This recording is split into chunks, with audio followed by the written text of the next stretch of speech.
예수님께서 이들의 관계에 대해서 잘 극복하시고 지혜롭고 재치 있게 이 문제를 해결하시는 본문처럼 보입니다. 20절 말씀 보시면은 이에 그들이 엿보다가 뒷부분에 예수의 말을 책잡게 하니 라고 되어 있고요. 그리고 23절 말씀에 의하면 예수께서 그 관계를 아셨다. 그러면서 대답을 하시죠. 그 대답을 통해서 어떤 일이 벌어졌는가. 26절 말씀, 그들이 백성 앞에서 그의 말을 능히 책잡지 못하고 그 대답을 놀랍게 여겨 침묵하니라. 문장 구조상의 의도를 본다면은 당연히 예수님께서 그 관계를 꿰뚫어 보시고 그 이들의 관계에 대해서 지혜롭고 재치있게 극복하신 그런 예수님의 능력에 대해서 보여주는 본문이죠. 근데 이 정도에서 그쳐버리기엔 사실 아쉽습니다. 예수님의 대답의 의미를 자세히 살펴보면은 우리가 이 본문을 통해서 단순히 그 정도에서 그치는 것이 아니라 예수님께서 그 관계의 대답을 통해 어떤 목적까지 달성하시는가를 본다면 여러분, 이 본문이 우리에게 주어지는 교훈이 있을 것입니다. 오늘 말씀을 보시면은 가이사에게 세금을 바치는 것이 옳은가 그른가에 대한 문제를 걸고 넘어지고 있죠. 22절 말씀, 우리가 가이사에게 세를 바치는 것이 옳으니까 옳지 않으니까. 가이사라면 당시 로마의 황제입니다. 로마는 당연히 이스라엘을 속국 삼은 그런 지배층의 나라였죠. 그 안에서 가이사에게 세를 바친다는 것은 그렇다면 어떤 의미가 있겠습니까? 이스라엘은 로마의 속국으로서 황제의 권위를 인정하는 태도가 되어버리죠.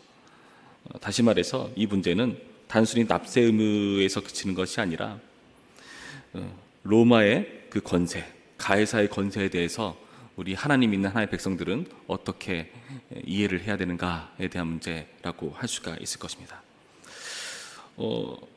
근데 이들은 사실 이렇게 관계를 시행하는 과정에서 이미 자신들의 대답을 가지고 있죠. 어떤 대답일까요? 이들은 충분히 가이사의 권세를 의존하고 있는 모습을 보이지 않습니까? 어떻게 되어 있죠? 20절 말씀 보시면은 이에 그들이 엿보다가 예수를 총독의 다스림과 권세 아래에 넘기려 하였다. 정탐들을 보내어 그들로 스스로 의인차며 예수의 말을 책잡게 했다. 예수를 붙잡고 싶어하는 그들의 목적을 위해서, 이전까지 그들이 스스로 하려고 했지만 다 실패했잖아요. 그러니까 더 큰 권력을 이용해서, 다시 말해서 이 로마의 권위, 가이사의 통치와 권세를 의존해서 예수를 잡고자 하는 목적을 달성하려고 하는 겁니다.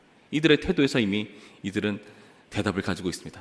가이사에게 세 바치는 거, 그게 뭐가 중요하냐?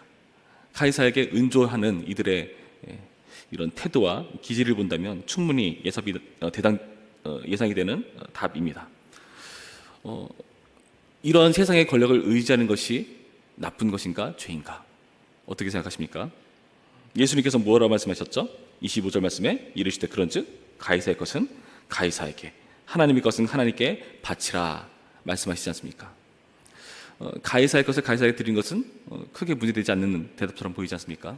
다시 말해서 예수님께서는 그 세상의 권력과 권위에 대해서 그것을 순종하는 것에 대해서는 크게 책망하는 것이 아닌 것처럼 보인다는 거죠. 실제로 바울도 그렇게 말하죠. 이 세상의 지도자들에 대해서 그 로마서의 말씀에 의하면은 하나님께서 세우신 권세자들이다. 하나님께서 이 세상을 다스리기 위해서 그에게 칼의 권세를 부여하셔서 이 세상을 다스리게 하신 그런 존재들이다. 그들로 인해서 이 세상의 평안과 질서와 그 모든 것들이 유지된 것이 아니겠습니까? 그러한 의들을 위해서 그런 국가를 이용하는 것을 우리는 볼 수가 있죠.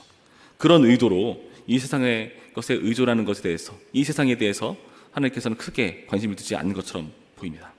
그런데 문제는 뭐냐면은 그 세상의 권력에 한계가 있다는 점은 우리는 명심해야 됩니다. 그 한계는 무엇일까요?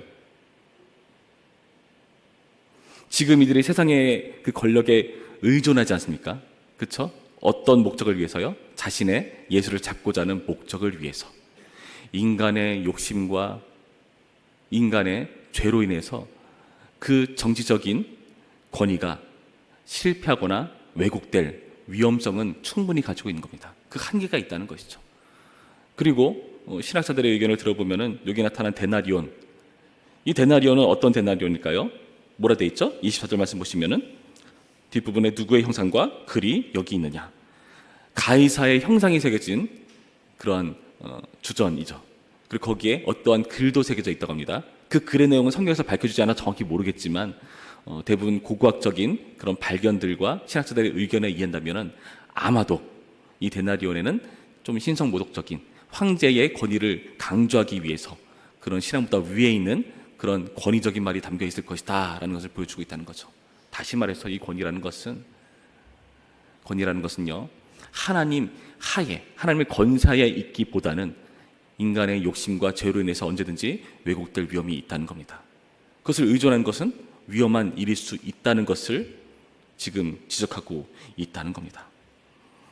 여러분, 이 말씀을 통해서 우리는 또 깨달아야 될 게 무엇이냐 하면은 지금 더 중요한 것은 가이사의 것은 가이사에게 라고 하지만은 그 뒷부분의 말이 훨씬 더 중요하죠. 하나님의 것은 하나님께 바치라. 세상 권력은 충분히 의존하고 있는 그들을 향해서 하나님께 그 하나님에 대해서 뭐라고 말씀해 주시죠? 하나님의 것은 하나님께 바치라. 여러분, 이 말씀과 이 말씀의 그런 수사법에 근거한다면 우리는 어떤 존재죠? 하나님의 형상입니다. 창세기 1장 말씀에 의하면 우리는 하나님의 형상으로 지어진 존재입니다. 그리고 신명기서의 말씀에 의하면 그 율법을, 하나님의 말씀을 미간에 기호 삼고 손목에 표로 삼고, 그리고 예레미야서의 말씀에 의하면 우리 가운데 하나님의 영이 거하시고 주님의 말씀을 새겨주시는 그러한 존재라는 거죠. 다시 말해서 우리라는 존재가 하나님의 그런 형상과 하나님의 의도와 하나님의 내용들을 담고 있는 아주 중요한 사람들이라는 겁니다. 이 하나님의 형상에 예외가 있을까요? 우리가 죄를 지어버려서 그 하나님의 형상이 다소 이게 왜곡되고 굴절되긴 했지만 그 노아의 홍수 때의 말씀을 읽어보면 하나님께서는 여전히 죄가 있는 인간들을 향해서 하나님의 형상으로 지어졌기 때문에 인간을 죽여서는 안 된다, 그 피를 흘려서는 안 된다라고 지적하시죠. 여전히 우리를 하나님의 형상으로 부르고 계시다는 겁니다. 근데 이들, 여기 나타난 서기관들과 대상들은 어떠합니까? 하나님의 형상을 외면해 버리지 않습니까? 세상 권세는 의존하는데 천국의 권세는 외면해 버리고 있다는 거죠. 천국의 권세는 외면해 버리고 있습니다.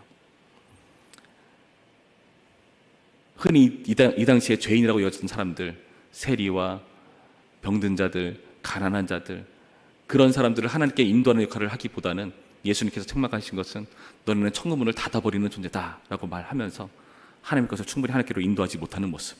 우리가 이 전의 문맥에서 포도원의 비유를 살펴봤잖아요. 왜 포도원을 맡긴 농부들이 왜 진멸당했습니까? 소출을 바치지 않아서. 마땅히 주인에게 바쳐야 될 소출을 바치지 않아서이지 않습니까? 그리고 그 아들을 살해까지 하지 않습니까? 오늘 본문에 나타난 이런 기득권들도 마찬가지였습니다. 자신의 욕심을 위해서, 자신의 목적을 위해서 정말 그들이 돌봐야 될 하나님의 백성들은 관심 없고, 심지어 그것을 온전하기 위해서 이 땅에 오신 예수님을 죽음으로 몰고 가려 하는 그런 의도를 달성하기 위해 세상의 권력을 의존하고 있는 모습을 보여주고 있다는 것입니다. 여러분, 이게 문제라는 것이죠. 여러분, 우리는 이 문맥을 통해서 예수님의 권세를 인정해야 되는 존재인 것을 우리는 깨달아야 됩니다. 온전치 못한 세상의 권세와 외면당하는 천국의 권세를 바로 잡으시고자 천국복을 가지고 이 땅 가운데 오신 예수 그리스도. 이들은 예수님을 몰아내고 밀어냈지만 우리는 그 예수님을 영접함으로써, 그리고 이 가이사 또한 어찌 보면은 하나님의 형상이잖아요. 그렇죠? 하나님의 형상을 담고 있는, 그 하나님의 말씀을 품고 있는 성령께서 거하시는 주님의 자녀로서 우리는 이 말씀을 바로 깨달아야 됩니다. 우리는 하나님의 백성으로서 예수님을 의존하고 예수님의 천국복음을 받아들이고, 그리고 우리가 그렇게 된 것처럼 또 다른 하나님의 것으로서 하나님께로 나아가야 되는 자들을 우리는 어떻게 대우하는가. 여러분, 우리는 이 말씀 앞에서 이 문제를 짚고 넘어가야 됩니다. 여전히 이 세상 가운데 어떻게 내가 살아남을 수 있을까라는 것에 혈안되어서 이 세상 권력에 좌지우지되는 인생인가, 그것을 뛰어넘어서 그 세상의 권력 위에 계신 하나님의 권세를 인정하며 그 천국의 권세를 인정하며 하나님의 것을 하나님께 드리고자 애쓰고 노력하는 삶을 지향하는가? 여러분, 우리의 모습에서 이것을 돌아봐야 한다는 것이죠. 예수님의 통치로 우리는 온전한 하나님의 형상과 내용을 담게 되었습니다. 성께서 이 땅 가운데 오셔서 우리에게 찾아오셔서 우리를 거룩한 전 삼으셨죠. 우리 안에서 성께서 역사하셔서 하나님의 말씀과 의도가 반영되는 거룩한 제사장, 왕 같은 제사장으로 살게 하셨습니다. 여러분, 우리의 삶 가운데 이 목적을 달성해야 됩니다.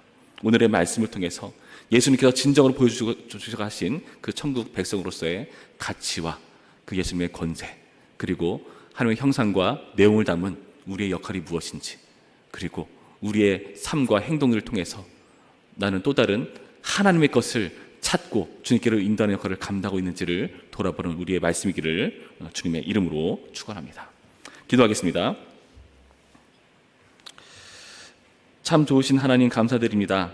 오늘의 말씀을 통해서 우리는 세상이냐 천국이냐 그 둘 사이에서 방황하는 그 차원이 아니라 세상의 권세 또한 하나님의 권세 아래에 있다는 것을 인정하며 하나님의 권세를 외면하지 않고 하나님의 권세를 존중하고 그 통치를 따르는 존재인가를 돌아봅니다.